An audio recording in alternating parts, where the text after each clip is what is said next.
మళ్ళా మాట్లాడితే నాలుక గొత్తం ప్రకాష్ రాజ్ జాగ్రత్తగా ఉండు ఖబర్దార్ అని చెప్పి అని జనంత గట్టిగానే హెచ్చరణ చేసిండు జనసేన పార్టీ నాయకుడైనటువంటి కిరణ్ రాయలు. తిరుమల లడ్డు వివాదం రాజకీయంగా దుమారం రేపిన సంగతి మనకు తెలిసినదే. 5 ఏళ్ల కాలంలో శ్రీవారి లడ్డు ప్రసాదంలో జంతువుల కొవ్వులు కలిసినాయని చెప్పి చెప్పుకుంటూ వచ్చినారు. పత్తానికి హిందువులందరూ దీని మీద మస్తు ఫైర్ అవుతున్నారు. కల్తీ కారకులను కఠినంగా శిక్షించాలని చెప్పి పెద్ద ఎత్తున డిమాండ్లు కూడా వెళ్తున్నాయి. ఇక ఈ క్రమంలో మా ఎలక్షన్లు అయిపోయిన తర్వాత కనిపించకుండా పారిపోయి తప్పిపోయి ఏడ దాచుకున్నాడో ఏడ బొందల గడ్డల పడ్డాడో తెలియని అటువంటి ప్రకాష్ రాజు మళ్ళా సీన్లకు వచ్చి మందికి సేవ చేయకపోయినా చేసిన మేలు ఏమి లేకపోయినా కూడా నేనున్నా అని చెప్పి పెద్ద గొప్పలు డప్పాలుగా చెప్పుకునే Prakasam Raju AP deputy CM Pawan Kalyan sir ఎవరైతే ఉన్నారో ఆయన మీద ఘాటు వ్యాఖ్యలు చేసిండు. ఈయనే ఏపీలో పవన్ కళ్యాణ్ డిప్యూటీ సీఎం గా ఉన్నారని లడ్డు వివాదం మీద విచారణ చేయించాలని ప్రకాష్ రాజ్ డిమాండ్ చేయించిండు. పవిత్రమైనటువంటి తిరుపతి లడ్డును కల్తీ చేసిన వాళ్ళను తప్పకుండా కఠినంగా శిక్షించాలని అని చెప్పి అని అన్నాడు.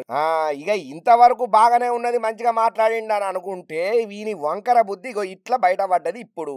అయితే లడ్డు వివాదాన్ని దేశవ్యాప్తంగా చర్చ జరిగేలా ఎందుకు మీరు చేస్తున్నారు? ఏంటండి ఇది లడ్డు వివాదాన్ని ఎందుకండి ఇంత హైలైట్ చేస్తున్నారు? అదేమన్నా దేశ సమస్యనా? చూడండి, నేనేం చెప్తున్నానంటే నేను మొనార్కుని, ఇలా చెప్పొద్దండి. మీరెందుకండి అంత న్యూస్ చేస్తున్నారు? తప్పండి, దాన్ని అంతా ఇంటర్నేషనల్ రూల్స్ లాగా చెప్పకండి అని ఇట్లా వంకర మాటలు మాట్లాడుకుంటా హిందువుల మనోభావాలను దెబ్బతీసేటట్టు ఈ అడ్డమైనోడు మాట్లాడుతున్నాడు అని చెప్పి మస్తు గరమవుతున్నారు. మత ఘర్షణలు దేశానికి వద్దని చెప్పి కేంద్రంలో పవన్ మిత్రులకు కూడా ధన్యవాదాలు. మీ అందరూ కూటమి ప్రభుత్వంతో ఎలగబెడుతున్నారు, కానీ మత శాంతత్వాన్ని ఎందుకు తీసుకొస్తున్నారు? మంది మీదకి ఎందుకు రుద్దుతున్నారు? లడ్డు గురించి ఏమైనా కల్తీ జరుగుంటే కమిషన్ వేయండి, కేసులు వేయండి, కోర్టుకు వేయండి, వాళ్ళని దోషులుగా శిక్షించుండ్రి. అంతేగాని మీరెందుకు దాని మీద గంతగనం రియాక్ట్ అవుతున్నారు? మీకు ఇంకా వేరే పని లేదా అన్నట్టుగా సిటేరికల్ గా ప్రకాష్ రాజ్ చేసిన కామెంట్స్ ఏవైతే ఉన్నాయో, ఇక దీని మీద చాలా మంది హైందవ సమాజం అయితేనేమి, హిందూ ధర్మం అయితేనేమి, జనసేన నాయకులైతేనేమి, టీడీపీ కార్యకర్తలైతేనేమి, సామాన్య సగటు భక్తుడైతేనేమి, ప్రజలు అయితేనేమి అందరూ మస్తు కోపానికి వస్తున్నారు ప్రకాష్ రాజ్ ను. ఎందుకంటే అసలు ఈ ప్రకాష్ రాజ్ అనేటోడే ఒకడు నాస్తికుడు కాబట్టి వాడు దేవుడికి దయ్యానికి తేడా తెలియదు. వాడు ఎవరిని నమ్మడు. ఎవరి నమ్మకాలు వాడిని ఎవడేం అనలే కదా బాబు లడ్డు గురించి నువ్వేమైనా మాట్లాడని విని ఎవడన్నా అడిగిండా? సిగ్గు శరము సీము నెత్తులు లేని సన్నాసి, ఎందుకురా నీ బతుకులు మా దేవుని దోలికి ఎందుకు వస్తున్నావు అని చెప్పి అడ్డగోలుగా తిట్టేటోళ్ళు అయితే గట్టిగానే తిడుతున్నారు ప్రకాష్ రాజ్ ను.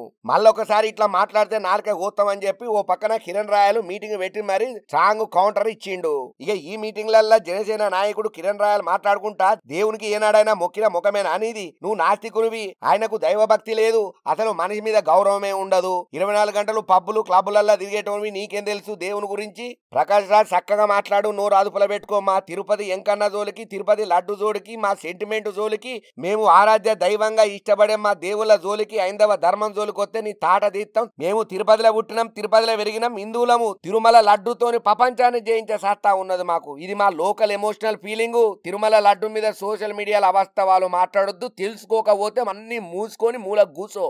అంతేగాని నోరున్నది కానీ ఎట్లా పడితే అట్లా మాట్లాడితే నాలుకే కోసి చేతిలో పెడతాం, ఖబర్దార్ అని చెప్పి జనత గట్టిగానే హెచ్చరిక చేసిండు. ఇక ఈ ప్రకాష్ రాజు కూర్చున్న లడ్డు గురించిన కారు కూతల మీద మా ప్రెసిడెంట్ అయినటువంటి మంచు విష్ణు సార్ కూడా గట్టిగానే సెటర్ వేసిండు. నీకు ఏం తెలియకపోతే సప్పుడుదాకా యాన్నో ఉన్నావు ఆన్నే ఉండు. మా హిందూ ధర్మం జోలికి రాకు, మా దేవుళ్లను కించపరిచేటట్టు నువ్వు మాటలు మాట్లాడకు, మా హిందువుల సెంటిమెంట్ ను దెబ్బ తీయకు, ఖబర్దార్. పిచ్చి మాటలు ఇప్పటికైనా మానుకొని బుద్ధి తెచ్చుకొని ఉండని చెప్పి జనంతా గట్టిగానే ట్వీట్ ఇండు ఆయన కూడా. ఏదేమైనా ఏందా ప్రకాష్ రాజు, నీకు అసలు సిగ్గు శరము సీము నెత్తురు మానం మర్యాద, అసలు నువ్వు మనిషివేనా? కడుపుకి అన్నం తింటానవా, ఇంకా ఏమన్నా కలుపుకొని తింటానవా? నాకు అర్థమైతే లేదు. అసలు నువ్వు ఏనాడు ఒక మంచికి హెల్ప్ చేసింది సంఘటన ఉన్నదా? 24 గంటలు తాగుతావు, తిరుగుతావు, ఏ సమస్య వచ్చినా కూడా ఎక్కడ రియాక్ట్ కావు. మొన్నొచ్చిన వరదలల్లా 2 తెలుగు రాష్ట్రాలు అతలాకుతలం అయిపోయి ప్రజలు అల్లాడిపోయినప్పుడు ఏ గుడ్డి గుర్రం పళ్ళు తోముతానో, ఏ బొందల గడ్డల పేలాలు బుక్కుతానావా? సిగ్గుమాలనోడా, కరోనా టైంలలో అసలు ఉన్నావా నువ్వు? ఎంతసేపు వాని షెడ్యూల్ ఏలిపెట్టుడు వీని షెడ్యూల్ ఏలిపెట్టుడే నీకు సరిపోయింది తప్ప నువ్వు అసలు ప్రజలకు గాని, సమాజానికి గాని, వ్యవస్థకు గాని, రాజకీయాలల్లో ఉన్నానని నువ్వు చెప్పుకుంటున్నావా? పోనీ ఎవరికన్నా మేలు చేసిన దాఖలా లేదని ఉన్నదా? నువ్వు నిన్ను కన్నడలో దంతేనేమో తమిళనాడులో పడతావు, తమిళనాడులో దంతే తెలంగాణలో కచ్చి పడతావు, తెలంగాణలో దంతే ఆంధ్రాలో పడతావు, ఇక ఆంధ్రాలో దంతే పోయి బాలీవుడ్ లో పడతావు. నువ్వు ఏందయ్యా నీది అసలు కథ? మొన్న ఎలక్షన్ల సిగ్గుదాపినోడా నీకు ఎంతగానం మా పవన్ కళ్యాణ్ సారు నీకు సపోర్ట్ చేసిండు. నువ్వు ఎక్కడున్నో నువ్వు ప్రాంతీయమైనా మా సొంత తెలుగు లెక్క నమ్మి తెలుగు సినిమాలు చేసినావని చెప్పి మా సొంత మంచు ఫ్యామిలీ పైన కూడా ఆపోజిట్ గా నిన్ను నిలబెట్టి పవన్ కళ్యాణ్ మెగా ఫ్యామిలీ నీకు సపోర్ట్ చేస్తే కృతజ్ఞత లేని విశ్వాస ఘాత కూడా కుక్క కన్నా విశ్వాసం ఉంటది కానీ నీకెందుకు లేదురా ప్రకాష్ రాజ్ అని చెప్పి అమ్మో ఇట్లా చెప్పరాని మాటలతోటి అనరాని దూషణలతోని గట్టిగా తిట్టి కామెంట్లు పెడుతున్నారు ప్రకాష్ రాజ్ మీద. అయినా కూడా ప్రకాష్ రాజా ఎందుకే నీకు వచ్చిన తిప్పలు? సినిమాలు చేసుకుంటావో లేకపోతే ఇంకేమన్నా పబ్బులు క్లబ్లకు పోతావో పోరాదు.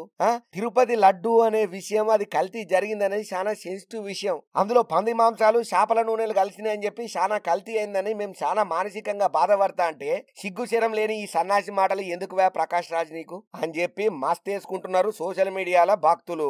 సరే ఏదేమైనా కూడా తిరుపతి ఎంకన్నకు జరిగినటువంటి అన్యాయము ఆ లడ్డుకు జరిగినటువంటి అపవిత్రత ఇక ఇప్పటితోటి పోయి రాబోయే రోజులలో ఇటువంటి తప్పులు మళ్ళా జరగొద్దని మనం సుతం కోరుకుందాం.